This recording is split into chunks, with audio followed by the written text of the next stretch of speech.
Welcome, everybody. Today is December 20th, and I was going to say what's special about today, but I don't even do that for this. I do have something I would like to go over with you, if that's okay. And you may have some things too. I would like to give you some different scenarios. I received an email with 20 different questions, and Keller Williams is putting together a consortium of conversations. How would you respond? How would you react? So I want everyone to go in order, okay? And we can have a conversation about it, or we can role play. Are we in? Everyone put your thumbs up. Even if you're new, don't be shy, because we have 15 people on, and probably 11 of them are AI people. So I'm going to start with Louise, and I'm going to go then to Dawn and Denise. Then if your name is Sherry, you may want to change it because that's not your name. All right. Are you willing to play? We're all learning here. Okay. And this is recorded. We can learn from it. All right. So I want to go with Louise, and here's a scenario. You're at a listing presentation and the presentation is going well. Yay. Until you get to price and you're really far apart. Now I have a very bulletproof system that no one else teaches, and before I'm buried, I want it to become mainstream. Let's see if Louise, you're at the table with me and we're far apart, and how would you handle that? Go, Louise. I'd go for your commitment first. So, Denny, other than the price, are you prepared to hire a team and put us to work for you? Like Yes. if we can agree on a price, then you're okay, great. And then I would Role play. You can role play with me. oh, okay. However, make note of that. There's no make note of that. This is we have an hour here, so I want you to make note of it. The major difference in the way I approach a pricing scenario is that, number one, I don't put my DNA on it. However, if they have an expectation that is beyond what you can document, I mean, you have to make the decision if you're going to take the listing or not. Find out what that number is, and rather than argue with them before you get the commitment, I mean argue in quotes, get the commitment first. I call it the knuckle bump approach. Okay, I'm going to coin that. I'm going to trademark that. I'm going to put that on my license plate. The knuckle bump. All right, so demonstrate the knuckle bump approach, Louise. Well, I just asked you and you said yes, right? So then I would say, Just great. go back and go ahead and ask it one more time. Okay. All right, Denny. Other than the price, are you prepared to hire a team and put us to work for you? Okay. Yes, that's the isolation and the commitment. Yes. Okay. Great. Knuckle bump. Now, Denny, would you be open to me coming over there and sharing with you one of the three things that will happen when we put your home on the market? Okay. Yes. And I would go through the three outcomes, and then we would ultimately identify a price. And if it's a price that, and I'm stepping out of role play now, right? But if Yeah, it's a you price are. that we You are. still have a Get back in pardon? role play, please. Get back in role play. Okay. All right. So Denny, once we put your home on the market, one of three things will happen. May I share that with you? Sure. Okay. You'll have low to no showings. You'll have showings and no offers, or your house will sell. Which one of those is the goal that you would like? Okay. Now, again, Louise will probably put in the chat the one of three things sheet. I'd probably use some sandpaper. So let me ask you a question, Louise. No judgment. Do you use that in your listing presentation? I do. Okay. All right. So, all right. Well, you're showing me that I should be somewhere between 575 and 625. I want 675. So I'm sorry, I was uploading this. Okay, so will you repeat that, please? Yes, I mean, you're showing me these past sales that look like dog houses to me, from 575 to 625. My house is nicer. I have sponge painting on the garage floor. I want 675. Okay. All right, Denny, Can you help me understand, other than the sponge painting, how you derive that price of 675? So now, is this gonna be after the knuckle bump or before? Yes. Oh, no, I've already gotten the commitment. Okay, Yeah. well, I just think it's worth 675. Okay. Okay. And well, I'm going to stop there because I feel like I'm spinning my wheels. So I would welcome your input. Okay, I feel like that's a huge discrepancy. Ultimately, I would say that I would ask if you would be open to adjusting it. I would want to build it into the listing agreement so that we can revisit it in the future. However, if you're not going to bend, then I may reconsider accepting it because I'm not going to do anyone any justice by, I'm not there to list it, I'm there to sell it. all right. Anybody have any questions on that or want me to go layer it down a little bit? Well, what if we kind of display the trend, what the trend is before we even get to the number part? Lay it out for me. Lay it out. Lay it out. So I would say, Danny, okay, so as a professional, there's several things that we look at in the market when we list homes. Can I share them with you? So we see currently we have 23 properties listed in our current market, and about 14 of them have reduced their prices. Now, okay, now hang on a second. So Tanner, he's part of the A team. For everybody here, what is he doing that I don't like? He's telling you, he's lecturing you. Yes.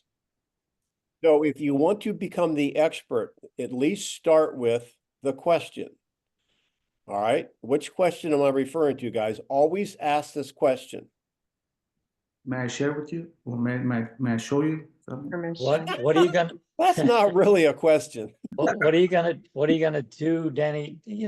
At 675, we can both see nothing is sold in the neighborhood yet at 675. There may be an outlier out there. What will you do if the market says no to that 675? Yeah, I'm sorry. Tanner took me back before that point, at least in my opinion. If you're starting, all right, here's the notes I want you to take. I'm not in my studio, so I don't have a slide. And here's the thing that I think if you get this, you'll become so much better at a listing agent. Share what you know. Do not guess. Don't guess about what you don't know. Fair? What Yeah. do we know for sure? We know what's happened. That's called past sales, past data points. It's called the past. We know what's going on today. We know what went pending or no. We know what's active, who just took their home off the market. We know there's a for sale by the owner down the street. And the third thing, and this is where Tana went, I think he mentioned trends or somebody mentioned trends. We should know the trend of the market, right? I started the other way around. And we'll talk a little bit about that today, I hope, because that was going to be the goal today, is to give you some expertise in market, understanding the market. What I'm suggesting is if we're sitting down to the table, I'm going to come to you, Denise. All right, ready? You're the seller. So Denise, before we get into the valuation of pricing, let me ask you, and there's no wrong answer. Do you think the market's working in your favor as a seller or working against you? Well, based on the information you provided me, it looks like there's not a lot of inventory, so I must be in the driver's seat as a seller. Generally, I will ask that question even before I present the information. Can you see the advantage of doing that, you guys? I want to know so before I got there, every seller you go to meet, even buyers, do they have a hope / expectation of what the market's doing or an opinion? Yes. Of course. Now, they may or may not share it with you, but they have one. I had a conversation. My daughter-in-law picked me up at the airport last night, and they in Alaska, they listed a $5 million home. And I asked her about the pricing on that because there's not many $5 million homes here in Alaska in that area. I said, well, how did you come up with that price? Did the seller have an opinion? or give you a number. No, they didn't. And here's what 40 years of experience is telling me. They had a number. Because if they may not say it, but they might have gone to Zillow, they might have done some sort of calculations. Every seller has an idea. Would you agree with that? Yes. So they may or may not tell you. However, when you start your listing presentation, before you get into pricing, I would go, let me go, ask you again. I think these are the best words. So Denise, before we get started, let me ask you, and there's no wrong answer. I'm giving them permission to give me their opinion. There's no penalty for being wrong. Do you think, here's a question. Do you think the market's working in your favor or working against you? Now, I've not gone over numbers yet. How would you answer that potentially as a seller, Denise? You haven't shown me anything. You No. haven't okay, I think the market's working in my favor. The news says it is. All right. Now, isn't it important to find out, because that's their opinion before you walked in that door? Mhm. Now, if they give you a different answer after you show numbers, is it possible they're not really believing you? They might be still believing the news. So hear me on this. I don't want to beat a dead horse. Always ask that. Now, how would you ask that if you're working with a buyer? Now I'm going to go to what's your name? I don't know who you are. You're muted, darling.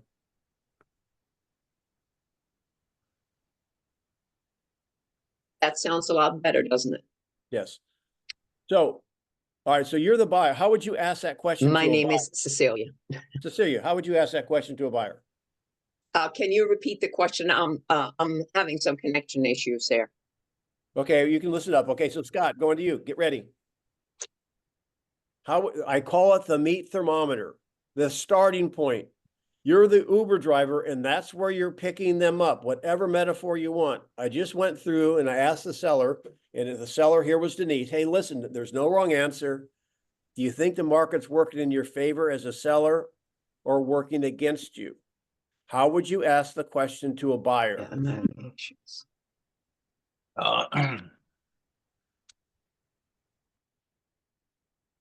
Well, Denny, how do you working before you get to? Do you think today, do you think now is the right time to buy, or should you hold off? I don't know. That's why you're here. Well, homes are moving very quickly. They're 2 weeks on the market. They're getting offers, and in 4 weeks they're under contract. And you said you wanted to be in Florida by March. I'm going to go back. Okay, Scott. Again, I'm teaching you the way that I swing the golf club. Now, are you telling me what's going on in the market before you know what my opinion is? Ask the meat thermometer from I demonstrated how you ask a seller. You ask the buyer the same way. It's like this, Scott. Ready? Yeah. Hey, listen, I know appreciate you meeting with me. Let's start here. And there's no wrong answer, Scott. Do you think the market's working in your favor as a buyer? Now, you have to say that. You can't say, is the market working in your favor? Because maybe they're buying or selling or who knows what. Make it simple for them. Do you think the market's working in your favor as a buyer, or do you think it's working against you? No. Now, you guys, what do you think of that? Do you think that is not like really kind of cool to start with? There's this very small detail that, and there is no right or wrong answer. That's like very disarming, but encouraging to share, what they think. I love that. Yeah, I didn't have that in my original conversation, but after doing it like for a couple of years, these conversations get a little bit more refined. Louise, what do you think of the meat thermometer question? What do you mean, Denny, when you ask me, is it working for me? Is the market working for me or in my favor or not? Okay, no, that could be a question that they ask. Well, okay, so do you think each and every day, do you think the market's better for you as being a buyer right now, or is it more challenging? Well, the rates are higher, so I don't think that's in my favor. And what do you think's going on with prices? They seem to be coming down. Now, of everything you can find out, that is the most important thing. What do they think is going on with values? Let's stop there a minute. I've never said this like that. Notice I asked her like, okay, you know, and she said rates. Rates don't, you can use rates. However, if a buyer says, I think the prices are going down, would that be in favor of the buyer or not? It would be. It would be, yeah. And therefore, if they think prices are going down, would their motivation level be less, lower, or higher?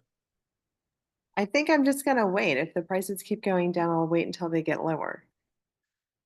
All right. Well, see, when you ask their opinion, either answer is, you know, one will agree with what you think is right, which then gives you a smooth highway to run on. If their opinion of the market doesn't really line up with what reality is, at least you know what road to drive on. It's going to be a little bit bumpier or a little bit more curves and stuff. It won't be a straightaway. Their opinion was there before you walked in, and it's important you find out what that is.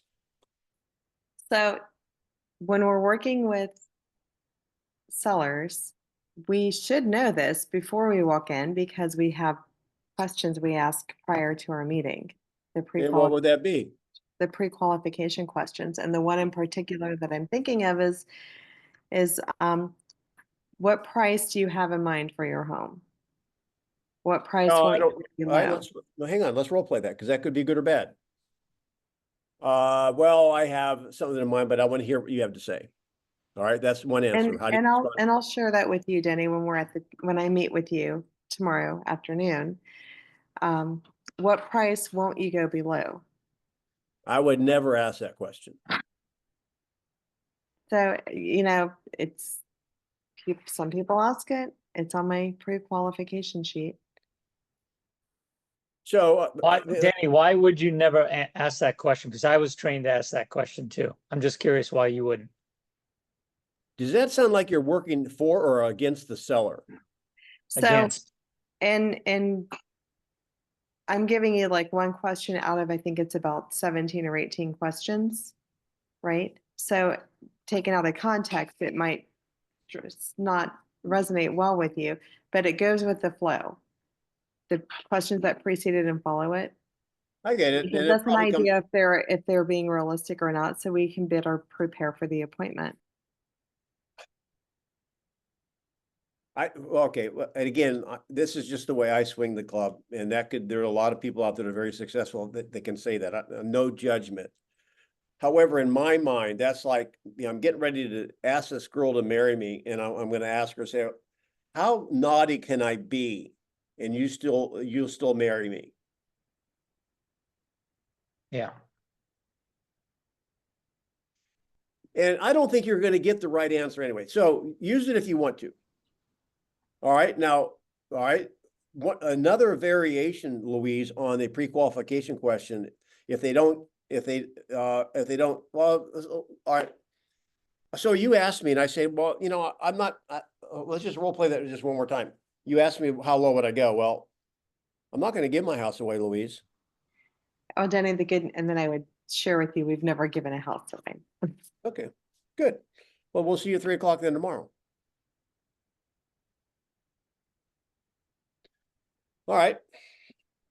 Any other questions from a seller buyer standpoint? Do you guys feel you understand the meat thermometer question? Can anyone deliver it for me? And let me hear it from a buyer or seller perspective. Yeah, I will, Danny. Sure, go. And I like it before, what will you do if the market says no? That makes sense. So Danny, thanks for meeting with me. You know, before we even get started and go through the house, and there's no judgment here and no right or wrong answer. I'm just curious, as a seller, do you think the current market's moving towards you or working against you right now? I don't think that's an offensive question at all. Not at all. Very natural. Mhm. So, all right, it's- here we go. Anybody else? Any questions? Any thumbs up? You like it? All right, Joe, get ready. I got another one here for you. All right. Someone refers a potential client. When you connect, they say they worked with another agent years ago that they like. So you got a referral, and they said, and this is a phone call, and you can call Scott. Scott's already warmed up. So do you mind doing that, Joe? How would you handle this? Well, hi, Ring, Scott. we're gonna role play it. You're Okay. calling Scott. Ring, ring, go. Hi, Scott. Joe Lento from Keller Williams. How you doing today? I'm good, thanks. Listen, Scott, I got your name from Danny Grimes as a referral and that you may or may not be interested in purchasing some real estate in your area or in my area. Is that something I'd be glad to help you out with? Okay, I would just want to tell you, Joe, I've actually got a guy that I used a couple of years ago, and I think I'm going to be calling him. Okay. Have you signed or spoken to him recently? Have you signed anything with him? No, I get his postcards every now and then, but I haven't Right. spoken to him. Right. Well, again, do you think it would be fair? You did talk to my friend Danny and said that you were looking for real estate, and he gave me the referral. So I'm wondering if I could have a chance to sit down and talk to you and give you a second opinion. Yeah, I guess, yeah, you can talk to me. Great, great. Would you be available tomorrow at 2 or Sunday at 1:30? Sunday's better for me. Okay, great. Are you the decision maker, or will someone else be involved? My wife's around. Would She's she be also- around on Sunday? Yep. Great. Looking forward to meeting you both 1:30 on Sunday, and we'll see if we can help you out. Thanks. See you Okay, then. thank you. Bye-bye. All right. Well, anybody have any comments? Nice job, Joe. Nice job. Anybody have any comments? I've got a couple, just little tidbits. Anybody have any to say or help Joe out? I was gonna say, I'll call you at halftime. What game at 1:30 halftime? Let's schedule that. I don't watch the Giants anymore. They're too sad. And I don't watch the Pats. Me neither. Other than football, any other feedback? In the beginning, maybe I misheard, but he said you may not be interested. So just like that, may not be interested. Maybe like I will just remove that. But it's a small detail there. It's not too crazy. Well, here's what I like about it, Joe.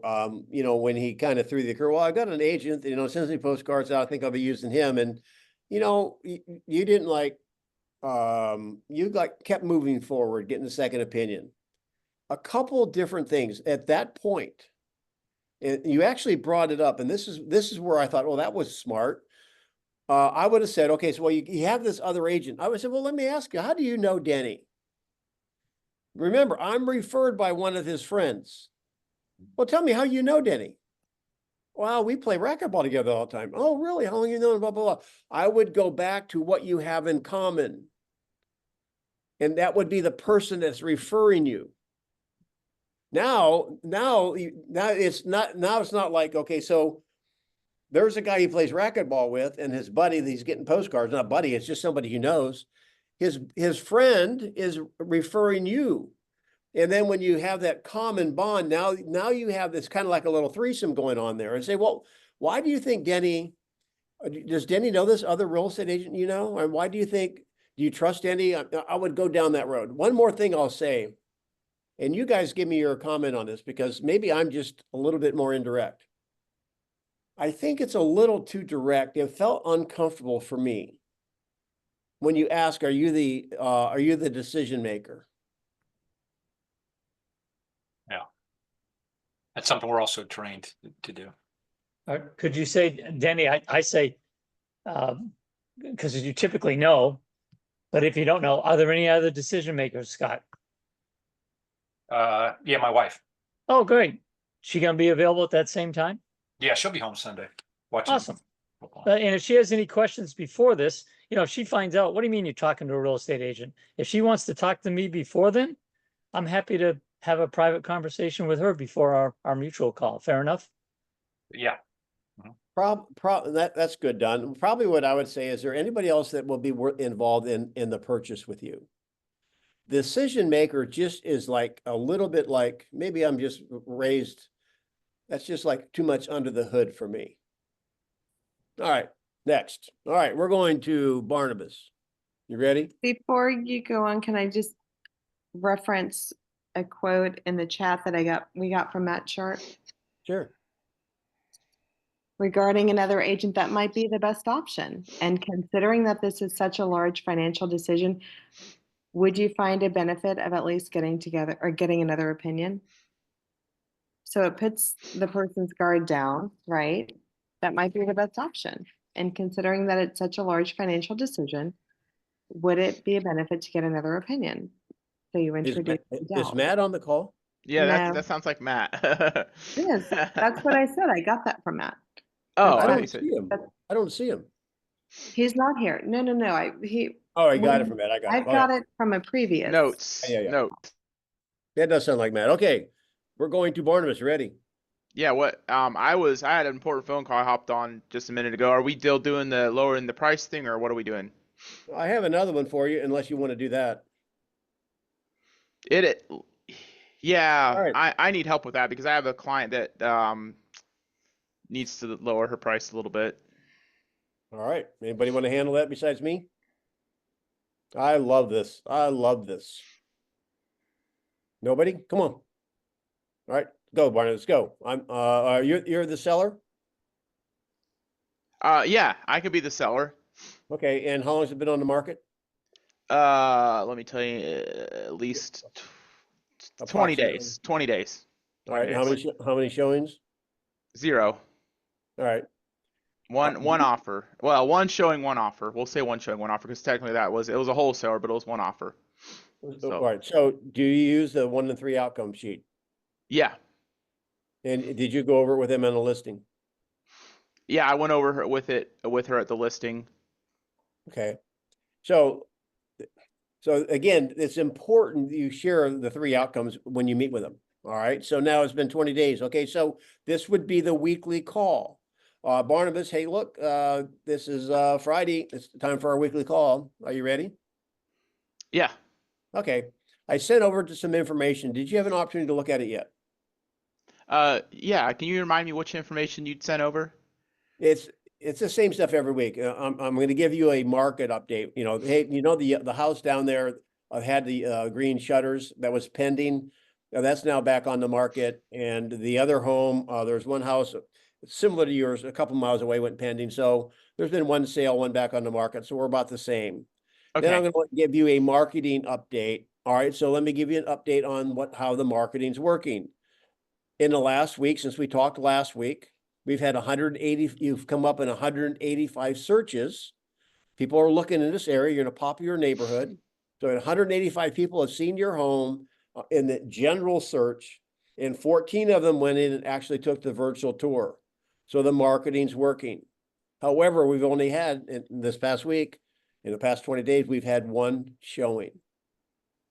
So going back to the outcome sheet that we go over, and again, I would recommend that you text that, email that every time you have your update call, put that sheet in front of them again, along with the other information I just went over. So we've had 1 showing in 20 days. What outcome are we at, Barnabas?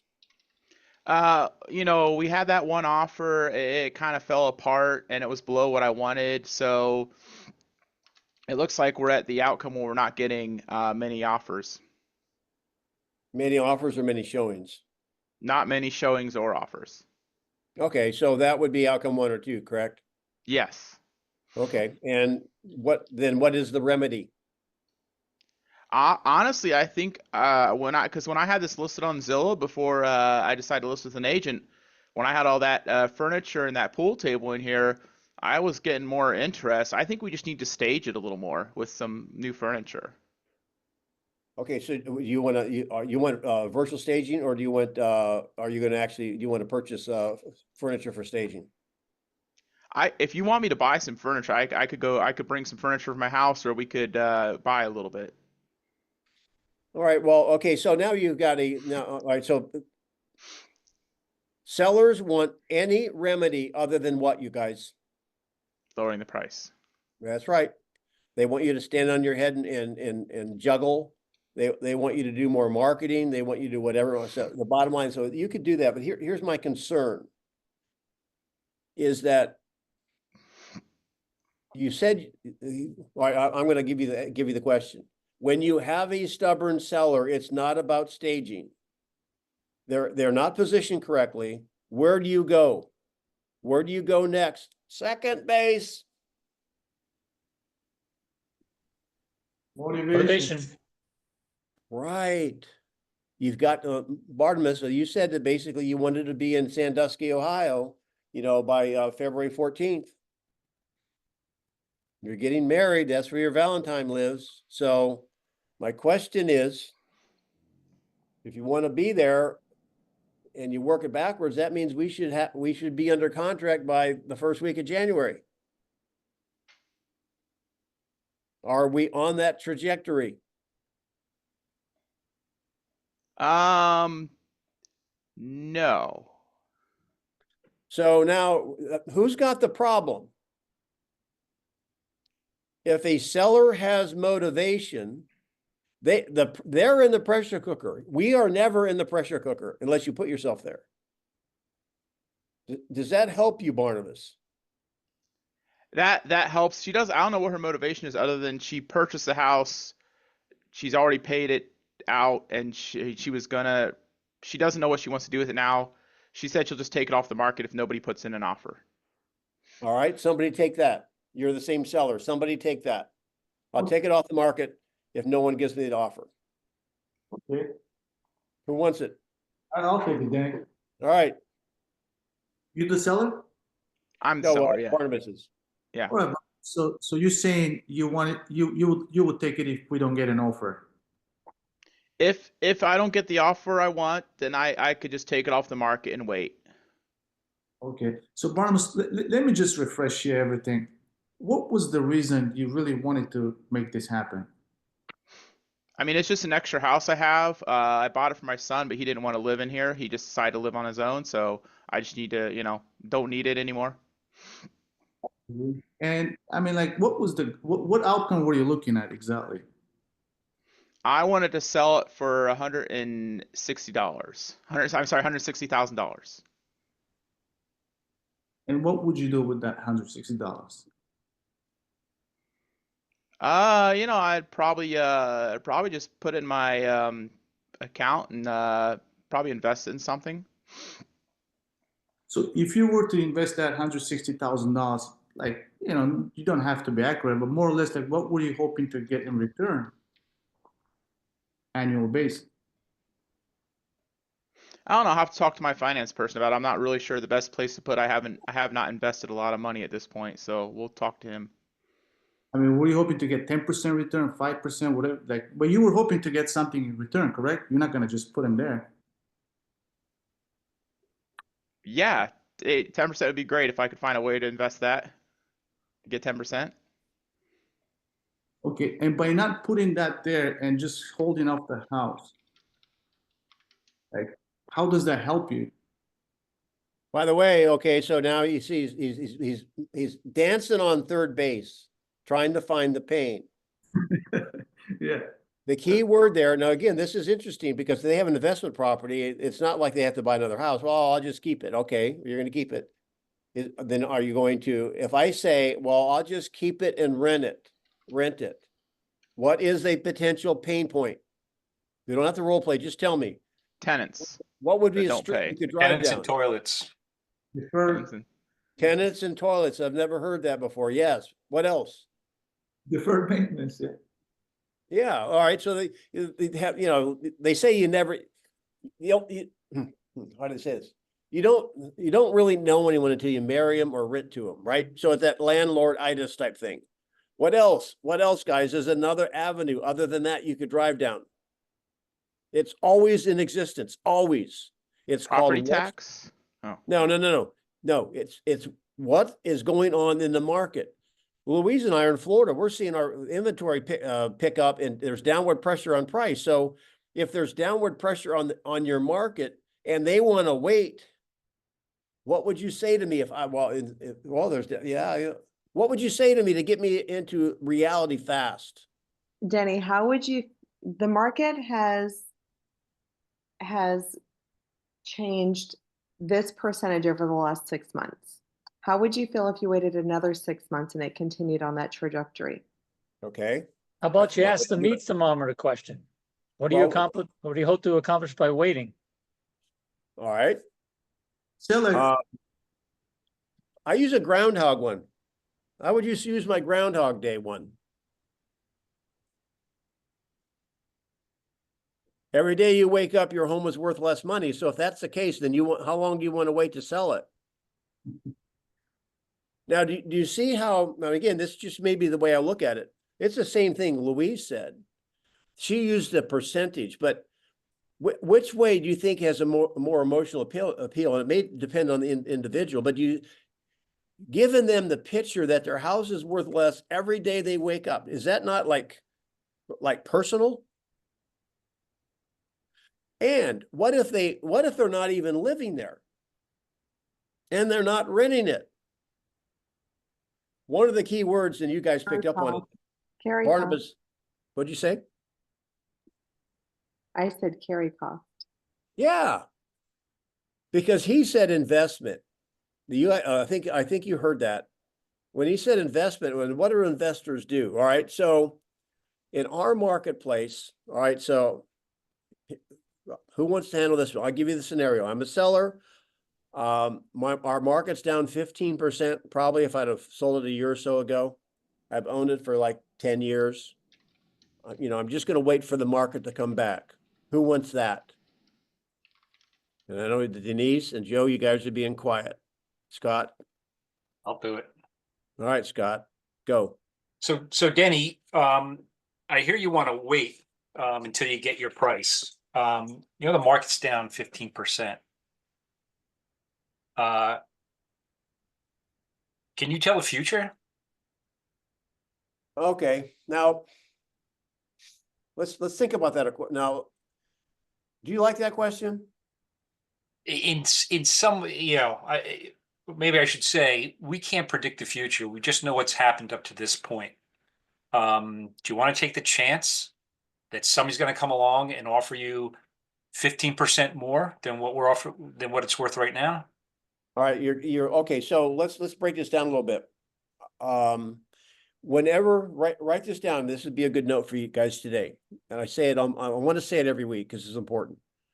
Whenever you're talking about anything with a number in it, yeah, what is the rule?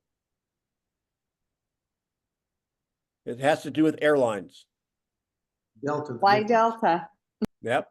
Oh, the change. Okay. Yeah. So basically, all right, there's 2 points. There's going to be sellers that the market's down. I'm going to wait for the market to go up. Okay. Up to what? That's the question. Up to my purchase price, up to, yeah. What are you looking to get? What are you looking Yeah. to? So when I say, well, hey, listen, a year ago, you have the information. I could have sold it for $450 a year ago. Now it's like $400. I'm just going to wait so I can get the $450. How long are you willing to wait for that, Denny? Well, I think with a new administration, I might still, okay, I thought I lost you. With a new administration coming in, I mean, I'm going to get tired of winning next year. Buy Bitcoin. Yeah. You stuck? I am stuck. I don't know, Okay. my brain's not working. All right. I don't have my graphic here, but always remember the baseball diamond. Draw a baseball Motivation, diamond, guys. pain. Yeah. Well, one is isolation and clarity. That's first base. Then you got to go to motivation. All right. Right. Always when you're stuck, Mhm. go to motivation. Okay. So why are you selling in the first place? Just Mhm. reverse it. Now you are the seller, Scott. Why are you selling this in the first place, Scott? No, I'm moving on. I've had this house. I've got a good appreciation in it, and now it's time to take profit. Oh my gosh. Mhm. He brought up something I was going to bring up. What was it? Profit. Profit appreciation. Appreciation, profit. Yes. And I have who has heard my casino one before? He stepped right into it. I You're didn't like hear. Tanner. I mean, I can imagine what you're gonna say with, because you mentioned with the new administration, you're hoping to get, it's gonna be much better. how would you feel if you actually made the move and you start building up that equity with the new administration? So, all right, so you're gonna, what did you say? You've got a lot of appreciation, right? So what are you gonna do? Are you gonna be buying something else? Yeah, actually, I'm gonna, I was thinking of doing a 1031. You can't do that if you're living there. Oh, I thought it was investment property. It can be, it can be, it can be, it doesn't matter. Okay. Do you wanna Well, do 1031? yeah, I'm gonna put it into a two-family in North Carolina. I don't think I'm doing a good job yet. Help me, guys, understand. What I'm attempting to have you do is, has anyone ever seen or can a rock sorter? Yeah. It's like a screen and they go back and forth like this and rocks fall through. Mhm. What I want you to start to see is a pattern. If you've got a seller, and this is one of the screens that wants to wait for the market to get better, and then they're going to buy something, what's the automatic road to drive? Sell high, buy high. There you go. So he's going to do a 1031 exchange, which means what? He wants to wait till it goes up to 50,000, to 450 or whatever I said. What will he pay? Will he be paying more if he waits? Y'all get this, right? Mhm. Mhm. What if he's going to cash out? We have a lot of retirees in Florida. I mean, almost every plane I get on, Lord, I mean, I'm thankful I'm in good health and, I'm not a spring chicken, but there's a lot of wheelchairs that go on airplanes when going to Florida. So what are they cashing out? How do you have a conversation with me? I'm cashing out and I'm just going to put it in my retirement. I'm going to wait. I could have sold it for 400 last year. Now I can only get 350. Denny, how will you feel if you wait another year and you can only get 300? Okay. I wouldn't feel good. What do you do if the market's trending up though? Like in our market in Ohio, spring is the time when there tends to be more homes on the market and prices tend to trend up. So That makes no sense. I have If one. you have, well, if you have more there's homes on more the market, activity. prices should trend down. There's more activity. There's more of everything. So Okay, so you're telling me I should wait then? no, I'm saying that's what tends to happen in our market. I'm not role playing. I'm just saying that's what tends to happen. So a lot of people are aware of that. Like, oh, well, I'm just gonna wait till spring when everybody's out looking for homes because it's cold in the winter. Nobody wants to look when it's freezing except for a couple serious buyers. All right, guys, rock sorter. I'm gonna wait till spring. What's the other side of the coin? More Okay. competition. Yes. Who said that? Denise?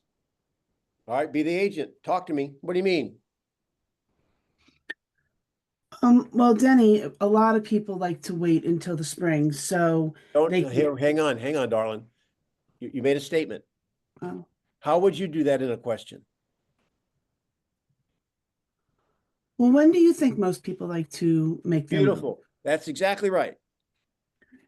Well, I think a lot of people, all right, this is the question I would ask. So do you think there's other sellers like you that are waiting till spring? Okay. All right, go. Do you think there are other sellers like you waiting till spring? I don't know. I guess so.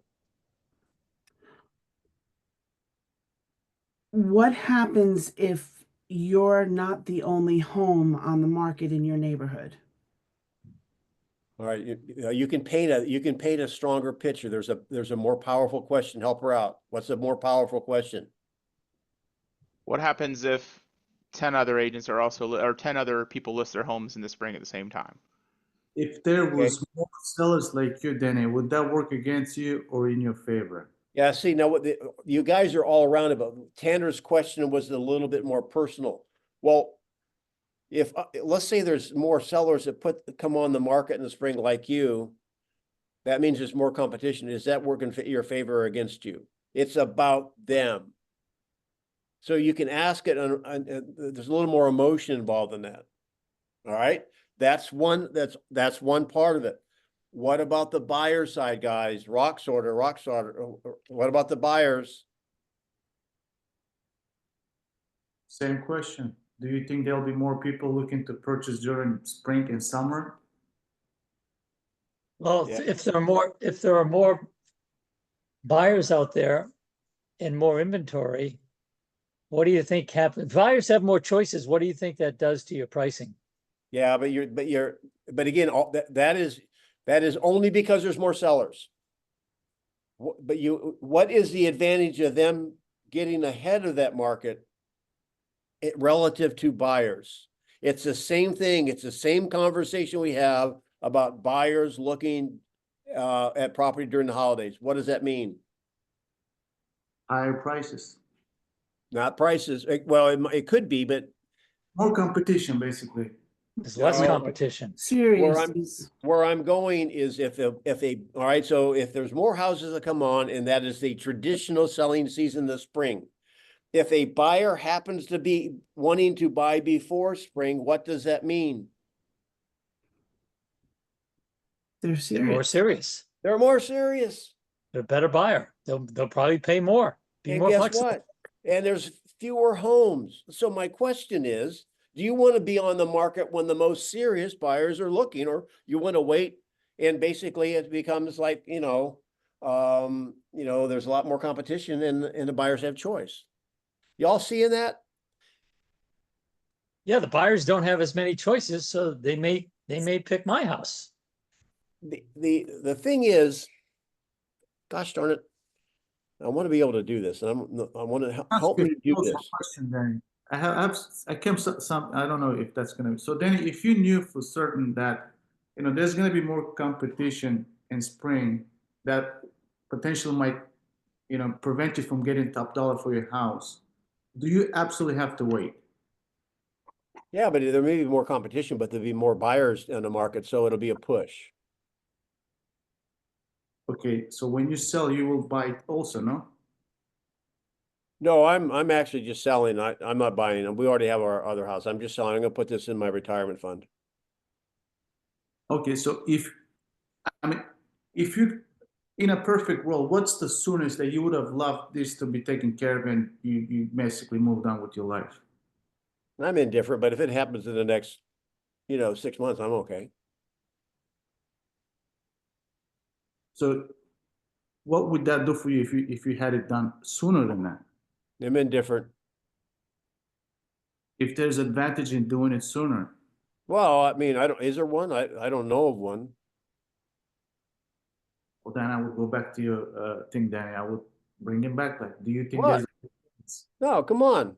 I'm not, you're an advanced student. I'm just being an old cranky old guy. So I'm not, listen, I'm not in a hurry. Why should I be in a hurry, Tanner? Well, if there are more sellers in the market, more homes available, do you think that would, cause you to lose money that you could have earned earlier than that? Again, we just had this conversation. Yes, there's more homes on the market, but there'll be more buyers. Therefore, it's a push. What about where they're going? That would be a normal consideration, but I'm taking my equity, putting it in my retirement, and I'm not buying another house. Don't need another house. I already have one. Because then if you don't sell, if you don't find a buyer, that's not a good question. What So, happens if the Market market? analogy. That's a good play. I like it. How do you solve that? What are potential pain points? Number one is, okay. What is always a potential pain point? What if the market goes down in that time? There you go. There you go. That's always one. Always remember that. Now the market could go up too, Good. but all right. So if you wait, are you okay waiting if you end up with less money?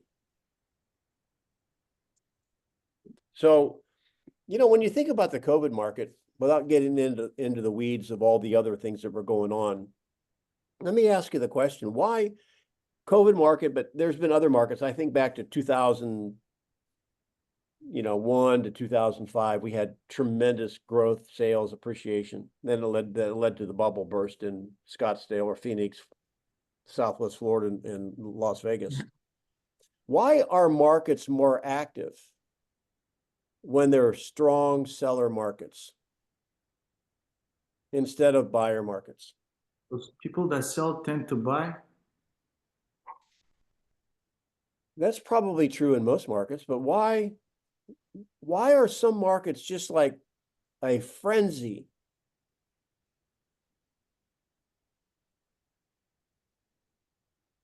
Is it the momentum? Limited inventory. Can't be Well- replaced. More choice. That sounds like Frank. Oh, hey, David. Here's what I think. Greed drives those markets. You've heard of, not to say it, this is kind of a funny way of saying it, the herd mentality. I heard it was good, so I stepped into the market. When prices are going up, people buy out of greed. When prices are going down, what does it make them want to do? They're afraid. Yeah, well, they might be afraid, but what else? If you know that right now, this is the opposite of the Groundhog Day. If you knew that every day you woke up, the house you would be buying would be less, what would you This will do? be done in. Buy the dip. Hey, Bill, All right. mute yourself there, buddy. Yeah, if the prices are going down, where's the fire? Where's the urgency? We have that now in Florida. I think our market in our area, and when you compare it, not the year over year, 24 to 23, but 24 to 22, our market's down in like condos 60%.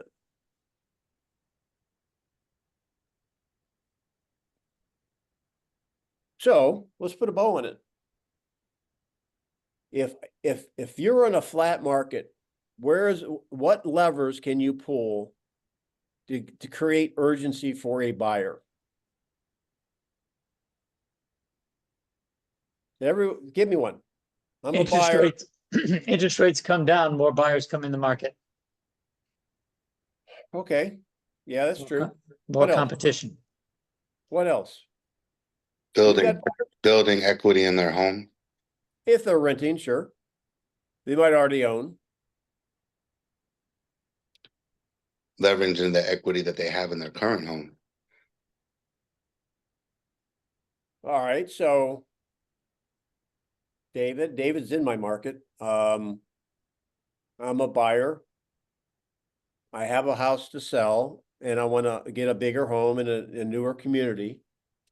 Sometimes people have like multiple car payments and they could use the equity to consolidate their bills and, actually lower their monthly payments by leveraging their equity due to their debts. Yeah, that could be, but I want to sell my house in a market that's going down and then buy another house. Well, let's just say we have a couple minutes here. I don't make it too hard. Really quick, David. I'm a seller and a buyer, but I want to wait. What's the fallacy in that? That whatever the market does on one side, it'll do on the other. Always remember that.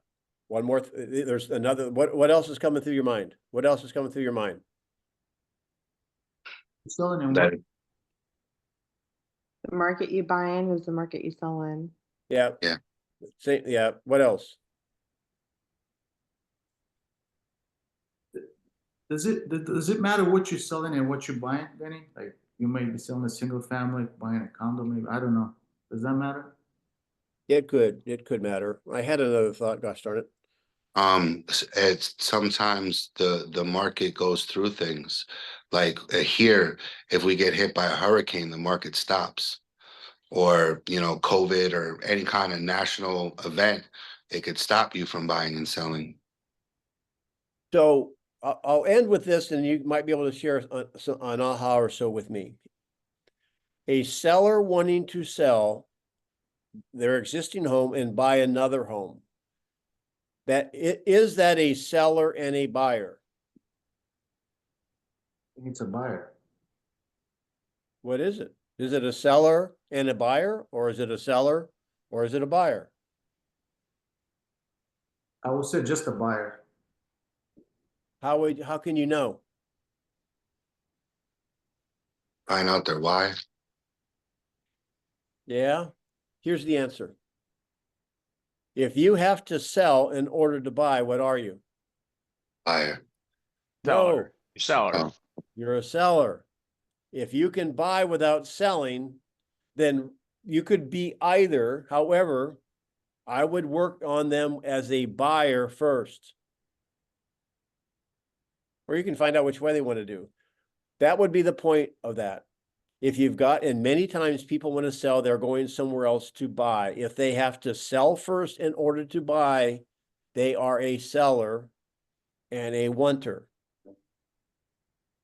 I want you to make sure you draw that distinction and maybe even help them see that. Which leads into another conversation, another objection we've covered many times is, well, I don't want to sell until I find something to buy. All right. So we kind of like zigzag over a couple of different things. And what did you hear today that was worthwhile, was worth your time? I love the groundhog call. The meat thermometer. Meet them. I like Ground- that. And so what is the groundhog? Tell me what that means to you. Every day you wake up and your home is worth less. Or whatever, right? And the way I say it is that, you know what? It's like Groundhog Day. Every day you wake up and you got Sonny and Cher singing, I Got You, Babe. Your home was worth less. One more aha. Anybody else? Pattern. Bill, you're quiet down there. Alexis, Lisa, anybody? Scott? Does that work for you or against you? Yes. I like that, to not telling them, but asking them to frame their mind about, make their own decision. Not decision. And I'll end with this, you guys, and wish you guys Mindset. a Merry Christmas. I'll talk to you next week, is this. Everything is an analogy to me. I come up with funny things, memory hooks, pegs, analogies to help you get the concept. Remember, when we meet with a buyer or seller, we are Uber. We have to determine where they are so we can meet them there. We might be meeting with them physically, but we don't know where they are mentally when it comes to the market. That's why you want to always start with some version of the meat thermometer. Fair enough? I like what you said in the beginning, because actually this is my first listing, but you said you send them market data and what's sold in the area and all that before you have that conversation. I think you mentioned a couple other things. Every week, it's the 3 M's. It's not M&M's with peanuts, M&M's with plain. No, it's 3 M's. All right. You give them a market update. What's going on inside their neighborhood? They know they're watching. Number 2, you give them a marketing update. That has nothing to do with what you did. It has to do with how the internet is responding to your listing. Showings, searches, virtual tours. The only thing your sellers see are the showings. And the 3rd M is, are you ready to make a decision? And that should be done every week. And when you put that together with a 3 outcome sheet that Louise was so nice to put in the chat, grab that, download that. You become bulletproof, freaking bulletproof. Someday I want you guys to be disciples. I need 12 person. I need 12. I don't want Barnabas. I don't know. You kind of look a little bit like Judas. I don't know. We'll have to. Oh, what? I'm kidding. I'm kidding. Why am I Judas? Well, you got that little goatee. It's like. Oh, I'm the evil. Yeah, it's the evil goatee thing. Yep. But you guys, you know what? I love pouring into you. I trust this is worthwhile for you. I just want it to be like, anyway. Anything else before I let you go? Denny, I gotta go shovel snow. happy Christmas, happy holidays to everyone. Happy holidays. Thank you. David, what time are we on, David? 3. 3 o'clock. Okay. See you, bud. See you guys. Love you, meet at Knuckle Bump. Thank you, Louise. Thank you, Don. Bye. Thank you. Thank you. Merry Christmas, Happy New Okay. Year. Merry Christmas.